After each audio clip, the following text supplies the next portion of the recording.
There's no need for any preamble this week because the US Federal Reserve and the Bank of England will announce their monetary policy decisions on Wednesday the 2nd and Thursday the 3rd of November, respectively.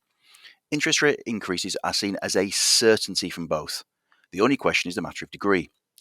After that, economists, investors, and probably politicians will look for any indication on the future direction of policy and also any comments on quantitative tightening, as central banks look to further tighten the monetary screw in their fight against inflation. Although there's a clear risk that central banks tighten too much and tip heavily indebted economies into recession, right now inflation is their priority. In the US, the Fed funds rate is 3.25%, but inflation's 8.2%. And the last time the Consumer Price Index or CPI inflation was that high in early 1982, the Fed's funds rate was 14%. In the UK, the base rate's 2.25%, yet inflation is 10.1%. Now that's based on the CPI or Consumer Price Index introduced in 1997 with a backdated history to 1989. The Retail Price Index or RPI, well, that's no longer officially recognised, but we've got data here back to 1948. RPI inflation is currently 12.4% year on year, and the last time we got there, well, that was only 1981, and the Bank of England base rate was 12%. Hold on to your hats. It's therefore a risk that central banks could be even moving too slowly to tackle inflation, even if moving too quickly could hurt the economy. It's a difficult balancing act, but for now, markets think the Fed will raise by 0.75 of a point to 4% at this meeting, and that the Fed funds rate will reach between 4.75% and 5% in 12 months' time. And markets think the Bank of England could raise by up to 1 full percentage point to 3.25% at this meeting, and that its base rate will reach 5% in 12 months' time. In terms of quantitative tightening, the Fed's looking to shrink its balance sheet by $95 billion a month, and the Bank of England by some £80 billion a year. The Fed began QT in June and then doubled its pace in September.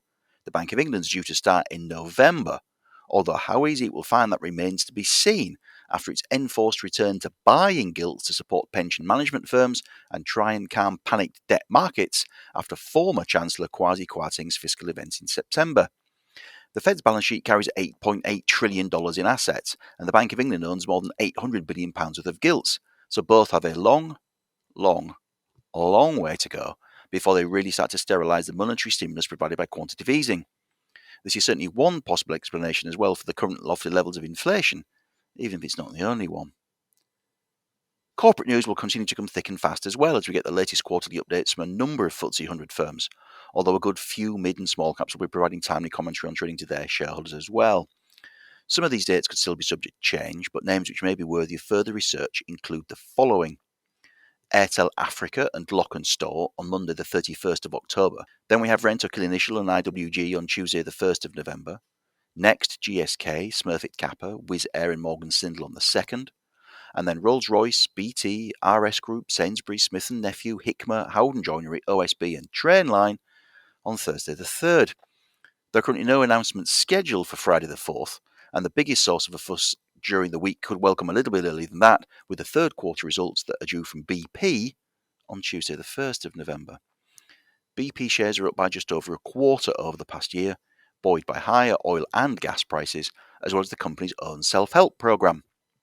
Investors who place a premium on ethical and environmental issues, they may well despair, but asset sales, capital investment cuts, cost reductions and debt repayment meant the firm was better placed to make the most of higher hydrocarbon prices and even take government windfall taxes in its stride. The headline figure to watch will be the underlying replacement cost profit number, which reflects the replacement cost of supply and excludes changes in the value of inventory. Sorry, but it's complicated, and it's also not a recognised statutory accounting measure. In the second quarter, BP racked up $8.5 billion in underlying replacement cost profit, and in the third quarter a year ago it made $3.3 billion, so they're your benchmarks. Note that post-tax profit will show an impact from the UK windfall tax, both in terms of cash taxes paid and an $800 million write-down of a deferred tax asset. After that, shareholders will look to three more figures. The first is capital expenditure. BP's outlined a budget of between $14 and $15 billion for 2022, compared to $12.8 billion last year. But the firm's keeping a tight rein on spending, and that's unlikely to lead to much, if anything, by way of an increase in hydrocarbon output. Environmental campaigners may be pleased by that, But householders, don't forget, are still fretting about the heating bills and the cost of running a car, so they might be less enthused. The second number to watch is the dividend. BP cut its quarterly payment in half in early 2020, but has since nudged the run rate back up to 6.006 US cents a share. The oil major also bought back $3.9 billion of stock in the first half and announced a $3.5 billion buyback for the third quarter alone. It'll be interesting to see how much more of that there is to come, if anything. And the third figure is net debt. BP's reduced its net borrowings for 9 quarters in a row, with the result that net debt is down by 60% from the early 2020s peak to just $23 billion. Careful capital investment and higher earnings should boost cash flow and give the firm further scope to reduce its liabilities, should it so choose. But also, BP shows will be looking to how it elects to allocate capital going forward to the best effect.